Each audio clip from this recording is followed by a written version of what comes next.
ಬೇಲೂರಿನ ಚೋಕನಹಳ್ಳಿ ಗ್ರಾಮದ ನಂದೀಶ್ ಅವರಿಗೆ ಸೇರಿದ ಕಾಫಿ ತೋಟದಲ್ಲಿ ರಾತ್ರಿ ಕಣದಲ್ಲಿ ಒಣಗಿಸಲು ಇಡಲಾಗಿದ್ದ ಸುಮಾರು 50 ಕೆಜಿ ಕಾಫಿ ಬೀಜ ತುಂಬಿದ ಚೀಲವನ್ನು ಕಳ್ಳತನ ಮಾಡಲು ಯತ್ನಿಸುತ್ತಿದ್ದ ವ್ಯಕ್ತಿಯನ್ನ ಗ್ರಾಮಸ್ಥರು ಹಿಡಿದು ಪೊಲೀಸರಿಗೆ ಒಪ್ಪಿಸಿದ್ದಾರೆ. ದಿನೇ ದಿನೇ ಮಲೆನಾಡು ಭಾಗದಲ್ಲಿ ಕಾಫಿ ಕಳ್ಳತನ ಪ್ರಕರಣಗಳು ಹೆಚ್ಚಾಗುತ್ತಿದ್ದು, ಅದರಲ್ಲಿ ಕಾಫಿ ಬೀಜ ಕಳ್ಳತನ ಮಾಡುವ ಖದೀಮರ ಹಾವಳಿ ಹೆಚ್ಚುತ್ತಿರುವುದು ಕಾಫಿ ತೋಟದ ಮಾಲೀಕರಲ್ಲಿ ಆತಂಕಕ್ಕೆ ಕಾರಣವಾಗಿದೆ.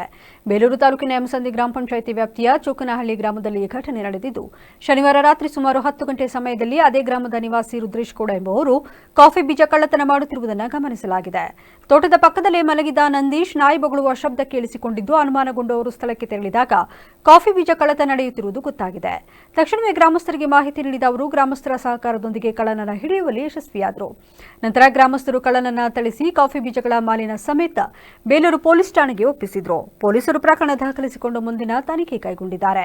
ಈ ಕುರಿತು ಮಾತನಾಡಿದ ತೋಟದ ಮಾಲೀಕ ನಂದೀಶ್ ಅವರು, ನಮ್ಮ ಭಾಗದಲ್ಲಿ ಆನೆಗಳ ಹಾವಳಿ ಹೆಚ್ಚಾಗಿದ್ದು, ಅನೇಕ ಕಾಫಿ ಗಿಡಗಳು ಹಾಗೂ ಇತರ ಬೆಳೆಗಳು ನಾಶವಾಗಿದೆ. ಆನೆ ಭಯದಿಂದ ಕೂಲಿ ಕಾರ್ಮಿಕರು ಕೆಲಸಕ್ಕೆ ಬರಲು ಹೆದರುತ್ತಿದ್ದಾರೆ. ಈ ಹಿನ್ನೆಲೆಯಲ್ಲಿ ಕಾಫಿ ಬೀಜಗಳನ್ನು ಹೆಚ್ಚಿನ ಎಚ್ಚರಿಕೆಯಿಂದ ಕುಯಿಸಿ ಮನೆಯ ಹತ್ತಿರವೇ ಕಣದಲ್ಲಿ ಒಣಗಿಸಲಾಗಿತ್ತು. ಇದನ್ನೇ ಗಮನಿಸಿ ಕಳ್ಳತನಕ್ಕೆ ಯತ್ನಿಸಲಾಗಿದೆ. ಕಳ್ಳತನಕ್ಕೆ ಯತ್ನಿಸಿದ ರುದ್ರೇಶ್ ಕೂಡ ಕೇವಲ ಕಾಫಿ ಬೀಜಗಳನ್ನಷ್ಟೇ ಅಲ್ಲದೆ ಈ ಹಿಂದೆ ಪೈಪು, ಮೋಟಾರ್ ಸೇರಿದಂತೆ ಇನ್ನಿತರ ವಸ್ತುಗಳ ಕಳ್ಳತನದಲ್ಲೂ ತೊಡಗಿದ್ದಾನೆ ಎಂಬ ಆರೋಪವನ್ನು ಅವರು ಮಾಡಿದ್ದಾರೆ. ಇತ್ತೀಚಿನ ದಿನಗಳಲ್ಲಿ ಕಾಫಿ ಕಳ್ಳತನ ಪ್ರಕರಣಗಳು ಹೆಚ್ಚಾಗುತ್ತಿರುವುದರಿಂದ ಕಾಫಿ ತೋಟದ ಮಾಲೀಕರು ಭಯಭೀತರಾಗಿದ್ದಾರೆ ಎಂದು ತಿಳಿಸಿದ ನಂದೀಶ್, ಪೊಲೀಸ್ ಇಲಾಖೆ ಕಟ್ಟುನಿಟ್ಟಿನ ಕ್ರಮ ಕೈಗೊಳ್ಳಬೇಕು ಎಂದು ಮನವಿ ಮಾಡಿದರು.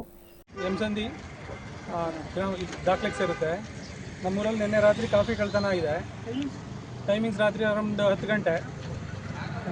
ಅವರು ಬೆಳಗಿನ ಜಾವ ಮನೆಯಲ್ಲಿ ಪರಿಶೀಲನೆ ಮಾಡಿದಾಗ ಸಿಕ್ಕಿದೆ. ಈ ವ್ಯಕ್ತಿದು ಇದೇ ಮೊದಲನೇ ಸಲ ಅಲ್ಲ, ಈ ಥರದ್ದು ಹಲವಾರು ಪ್ರಕರಣಗಳು ಮುಂಚೆ ಎಲ್ಲ ಬಂದಿತ್ತು. ಆದರೆ ಯಾವುದೇ ರೀತಿ ಕಾನೂನು ಕ್ರಮ ತಗೊಂಡಿರಲಿಲ್ಲ. ನಮ್ಮದು ಕೇಬಲ್ಲು, ಮೋಟ್ರು ಎಲ್ಲ ಕಳ್ಳತನ ಆಗಿದೆ. ಆದರೆ ಯಾವುದೇ ರೀತಿ ಇದುವರೆಗೂ ಕಾನೂನು ಕ್ರಮ ಕೈಗೊಂಡಿಲ್ಲ. ಅನುಮಾನ ಇದೆ ತುಂಬ ಜನಗಳ ಮೇಲೆ. ಇದೇ ಮೊದಲನೇ ಸಲ ನಾವು ಈ ಥರ ಕಂಪ್ಲೇಂಟ್ ಕೊಡೋ ಲೆವೆಲಿಗೆ ಬಂದಿರೋದು. ಆಮೇಲೆ ಅವರೇ ಅಂತ ನಿಮಗೆ ಇದು ಅನುಮಾನ ಬಂದಿರೋದ್ರಿಂದ ಮುಂಚೆಯಿಂದ ಅವ್ರದ್ದು ಟ್ರ್ಯಾಕ್ ರೆಕಾರ್ಡ್ ಇದೇ ಥರ ಇತ್ತು. ಅದಕ್ಕೋಸ್ಕರ ಅವರ ಮನೆಗೆ ಹೋಗಿ ಪರಿಶೀಲನೆ ಮಾಡಿದಾಗ ರೆಡ್ ಹ್ಯಾಂಡಾಗಿ ಸಿಕ್ಕಾಕೊಂಡು ಓಪನ್ ಮಾಡಿದಾಗ ಬೇಡ ಹಂಗೆ